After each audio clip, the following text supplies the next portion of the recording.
السلام علیکم، کیسے ہیں آپ سب؟ امید کرتی ہوں خیریت سے ہوں گے۔ آج 100 days 100 ریمیڈیز کا سیکنڈ ڈے ہے، جس میں ہم ہومیوپیتھک میڈیسن ریسٹاکس کے بارے میں بات کریں گے۔ تو سب سے پہلے اس کا مین تھیم دیکھ لیتے ہیں۔ اس کے پیشنٹ میں شدید بے چینی پائی جاتی ہے، حرکت سے آرام ملتا ہے، لیٹنے اور بیٹھنے سے تکالیف میں اضافہ ہوتا ہے۔ سردی کے موسم میں، بارش کے موسم میں اور نمی والے موسم میں تکالیف بڑھتی ہیں۔ گرم چیزوں سے اور گرمی سے بہتری آتی ہے۔ ریسٹاکس کی 5-6 علامات ہیں جنہیں اگر آپ یاد رکھتے ہیں تو آپ کے لیے اس میڈیسن کو سجیسٹ کرنا آسان ہو جائے گا۔ اس کی سب سے پہلی علامت یہ ہے کہ اس کو حرکت سے آرام ملتا ہے۔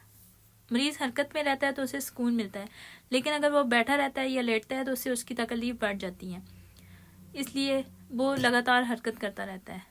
یا پھر یہ ہے کہ اگر وہ زیادہ دیر بیٹھ کے اٹھے گا نا تو سٹارٹ میں اس کی پرابلم ہوگی، لیکن جب آہستہ آہستہ وہ چلتا رہے گا تو اس کی پرابلم کم ہو جائے گی۔ اس کی دوسری علامت یہ ہے کہ اس میں شدید بے چینی پائی جاتی ہے۔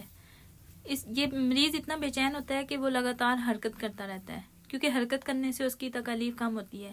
اگر وہ بیٹھتا ہے تو اس کو بے چینی ہوتی ہے تکلیف کی وجہ سے، اس لیے پھر وہ حرکت کرتا ہے۔ اگر وہ رات کو لیٹا بھی ہوتا ہے تو اس کی تکلیف بڑھ جاتی ہے، جس کی وجہ سے یا تو وہ اٹھ کے بیٹھ جاتا ہے، حرکت کرنے شروع ہو جاتا ہے، یا پھر بیڈ پہ ہی کروٹیں بدلتا رہتا ہے۔ اس کی تیسری علامت یہ ہے کہ اس میں سٹفنس پائی جاتی ہے۔ جوڑوں اور پٹھوں میں شدید اکڑن ہوتی ہے، جن میں حرکت کرنے سے آرام ملتا ہے۔ خاص طور پر جب وہ صبح کے وقت اٹھتا ہے تو اس کے جوڑوں میں بہت زیادہ اکڑن پائی جاتی ہے۔ اس کی چوتھی بڑی علامت یہ ہے کہ سرد موسم میں، نمی والے موسم میں اور بارش کے موسم میں اس کی علامات میں اضافہ ہو جاتا ہے، لیکن گرم کمروں میں، گرم پانی سے، گرم کپڑوں سے اور گرم جگہوں پہ اس کی علامات میں کمی آتی ہے۔ اس کی پانچویں بڑی علامت یہ ہے کہ اس کی جلد پہ شدید خارش ہوتی ہے۔ مریض خارش کرتا رہتا ہے، خارش کے ساتھ دانے ہوتے ہیں اور ساتھ جلن ہوتی ہے، لیکن اس جلن کو گرمی سے سکون ملتا ہے۔ اس کی چھٹی علامت یہ ہے کہ اس کے جو درد ہوتے ہیں وہ 3 نوعیت کے ہوتے ہیں، یعنی کہ شوٹنگ پین ہوتے ہیں، جیسے بجلی کے جھٹکے کی طرح درد ایک جگہ سے دوسری جگہ دوڑتے ہیں۔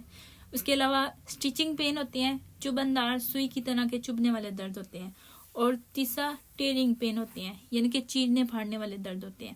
ایک مطلب پھر سمرائز کر دیتی ہوں۔ سب سے پہلی بات کہ شدید بے چینی، جس کی وجہ سے مریض لگاتار حرکت کرتا رہتا ہے۔ نمبر 2، حرکت سے آرام اور لیٹنے بیٹھنے سے تکالیف میں اضافہ۔ نمبر 3، سردی، نمی اور بارش کے موسم میں تکالیف کا بڑھنا۔